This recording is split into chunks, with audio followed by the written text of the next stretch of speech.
আসসালামু আলাইকুম। সবাই আশা করছি খুব ভালো আছেন। আজকে আপনাদের সাথে আসলে একটা বিষয় শেয়ার করার জন্য আমি মূলত আজকে আসছি।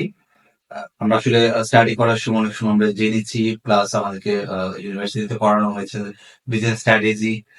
তো আমার রিসেন্ট যে টপিকসটা নিয়ে খুবই কন্ট্রোভার্সি হয়েছে আসলে সেটা হচ্ছে কোকা-কোলা বয়কটের ইস্যুটা নিয়ে। তো একটা বিষয় আপনাদের সাথে শেয়ার করতে চাই।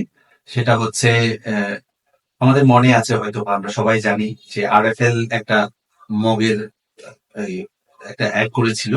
তো সেখানে পানির মগ যেটা তারা ব্র্যান্ডিংটা করেছে এইভাবে যে জন্ম থেকেই মগ। অর্থাৎ এটা কখনো আগে কোনো ওয়েস্টেজ প্লাস্টিক বা কোনো ময়লা আবর্জনার প্লাস্টিক বা যেটা সোজা বাংলা বললে যে লোটা ছিল না কখনো।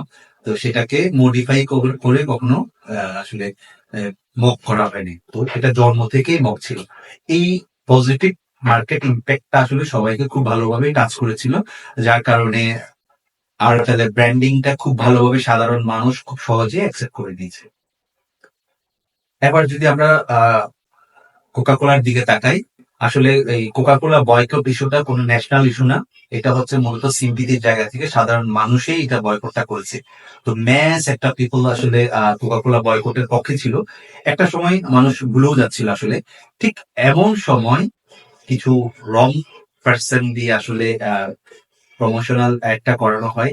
এখানে একটা দেখার বিষয় হচ্ছে আসলে অ্যাডটা কারা করেছে, তাদের গ্রহণযোগ্যতাটা বা কেমন। এখানে যাদেরকে সিলেক্ট করা হয়েছে আসলে তাদেরকে সবার কাছে অ্যাকসেপ্টেন্সটা আসলে ওভাবে নাই।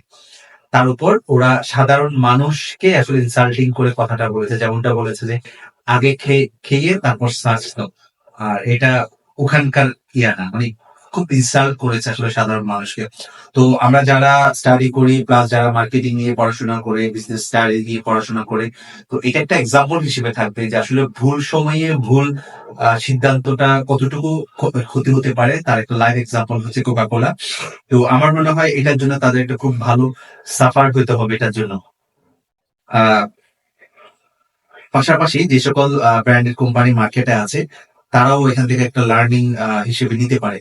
তো আমি যেটা বলতে চাচ্ছি, কোকা কোলা চাইলে একটা সুন্দর একটা পজিটিভ একটা অ্যাডভার্টাইজমেন্ট আনতে পারতো পাবলিকদের কাছে যে গাজার যে গণহত্যা হচ্ছে বা গাজায় যে ধ্বংসযজ্ঞ হচ্ছে তারা এটা সম্পূর্ণ বিরোধী এবং একটা মানবাধিকার লঙ্ঘনের কাজ চলছে। এই বিষয়টা তারা সাধারণ মানুষের সাথে আসলে আহ এক কাতারে মেনে নিয়েছে এবং এই ধরনের কোনো জায়গায় তারা ফান্ড করে না বা এই ধরনের কিছু একটা আসলে পজিটিভলি সাধারণ মানুষের সাথে অ্যালাইন থেকে তারা এটা করতে পারবে, কিন্তু তারা সম্পূর্ণ 360 ডিগ্রি অ্যাঙ্গেলে গিয়ে আসলে মূলত প্রমোশনাল একটা করেছে। একটা পর্যায়ে আসলে সবাই সরি বলেছে, আসলে যে যার মতো করে একটা এক্সপ্লেন দিচ্ছে। তো এখানে আসলে শিক্ষার একটা বিষয় আছে। তো আমরা সঠিক সময়ে সঠিক কমিউনিকেশনটা যদি করতে না পারি আমাদের মধ্যে দূরত্ব বাড়বে। এটা বিজনেস ক্ষেত্র হোক, পারিবারিক জীবনে হোক বা ব্যক্তিগত জীবনে হোক বা কর্মক্ষেত্র হোক। তো সঠিক সময়ে সঠিক কথা এবং সঠিক শব্দ ব্যবহার করা খুব গুরুত্বপূর্ণ একটা বিষয়। তো ধন্যবাদ সবাইকে। আমি আসলে এই বিষয়টাই শেয়ার করতে চাচ্ছি। আশা করি আজকের এই টপিকসটা আপনাদের ভালো লাগবে এবং খুব কাজে আসবে। ধন্যবাদ সবাইকে।